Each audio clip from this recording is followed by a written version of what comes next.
The original Terminator film, The Terminator from 1984, was a classic horror slasher flick that had a sci-fi twist to it, and it ushered in the creation of a long-lasting film franchise. But it was the sequel, Terminator 2 Judgment Day from 1991, that was truly groundbreaking as an action-adventure sci-fi film, with memorable and iconic action set pieces and visual effects. Despite being a film about killer cyborg machines from the future, it also had a lot of humanity in the story. However, since then, the franchise has never been able to match the genius and brilliance of Terminator 2. Each subsequent sequel has been a disappointment to varying degrees. In today's video, I'm going to discuss what I believe is wrong with this franchise and also give my thoughts on the upcoming 6th installment, Dark Fate. All of that is coming up right after this. Now it's time for a word from our sponsor for this video, Private Internet Access, a VPN to keep you safe and secure online. Sign up today by using the link below. These days, we're seeing more and more geographic restrictions on websites and content, and even some YouTube videos are now being made unavailable in certain countries. That sucks. Private Internet Access is a VPN company that supports free speech and a free and open internet. Private Internet Access allows you to bypass these geo-restrictions and view content regardless of where you are in the world.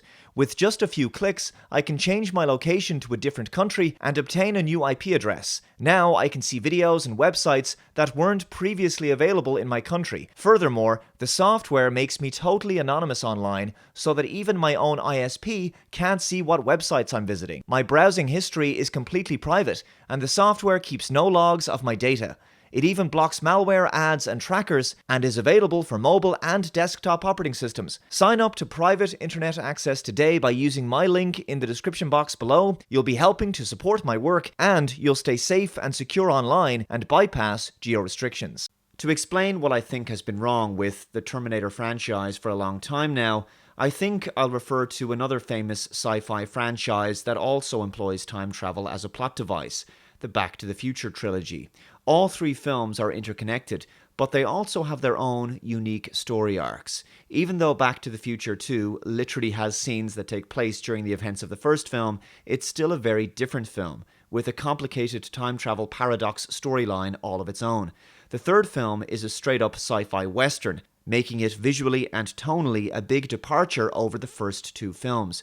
Despite this, there are some recurring motifs, action chase scenes, and one-liners and gags across all three movies, but nevertheless, the films are all unique and stand on their own merits. The Back to the Future trilogy is how you do time travel adventure films right. Now, imagine for a moment that the Back to the Future franchise employed the same tired and recycled storytelling device of the Terminator franchise. In that case, the second and third Back to the Future films would be essentially identical to the first film.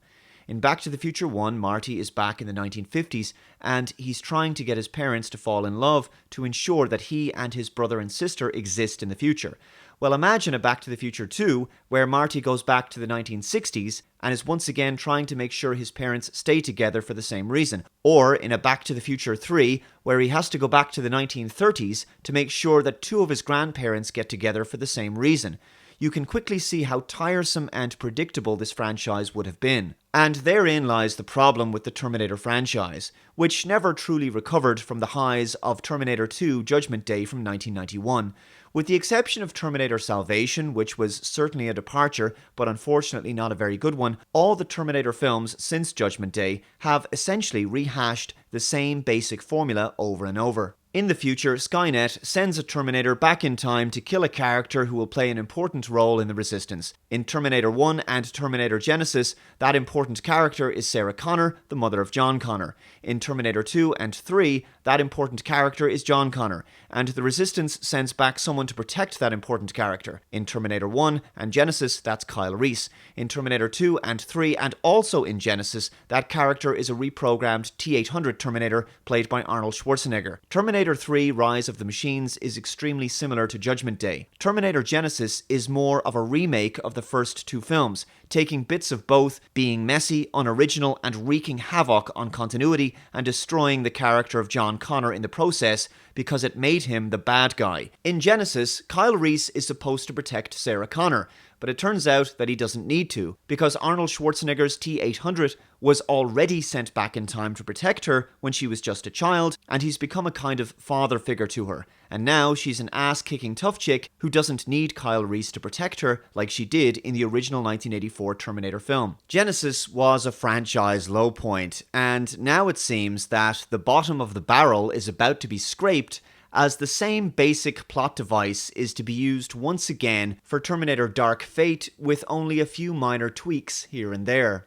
If the leaks are to be believed, John Connor is no longer in the picture. Some leaks suggest, and here's a spoiler ahead, that he's been killed off. Others suggest that he's no longer the primary focus of the story. Yep, in Genesis they made him a villain, and in this film he's apparently dead or no longer required for the story. His role will no longer be what it once was.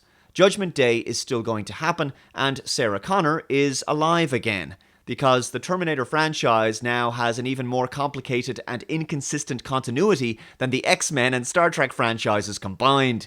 So she's an elderly badass now, and in my opinion, bearing somewhat of a resemblance to Hillary Clinton with that hairdo. A young woman named Dani Ramos is now the person who needs to be protected from a new cutting-edge Terminator sent back in time to kill her. Also, there's a soldier assassin part human cyborg called Grace who's been sent back in time to protect her. Nothing original so far. Eventually, they begin working with Sarah Connor, and then they recruit the help of an aging T-800, played again by Arnold Schwarzenegger, and he's apparently going by the name Carl. So, with a couple of minor modifications, Terminator Dark Fate is basically the same old all over again. Mr. H Reviews recently said that he believes that Paramount is worried about Terminator Dark Fate, which is why the most recent trailer basically shows all the most important parts of the film. From the beginning, showing Danny's life, to the evil Rev 9 Terminator showing up, then Grace coming to protect her, and so forth. The rest of the trailer shows most of the major action sequences, the introduction of Sarah Connor, and the T-800, and the entire plot is basically revealed. It's possible that the studio is concerned about this film, given that fan reaction has been very mixed at this point. I will say that it's nice to see Linda Hamilton back, but I don't believe that she makes for a very believable action hero at 63. Also, Arnold Schwarzenegger doesn't have main billing in this film. From the trailer, his role seems to be little more than a secondary character, so it looks like, to a certain degree, that he's been relegated in his own franchise. As is consistent with modern Hollywood, female characters are now being pushed to the fore.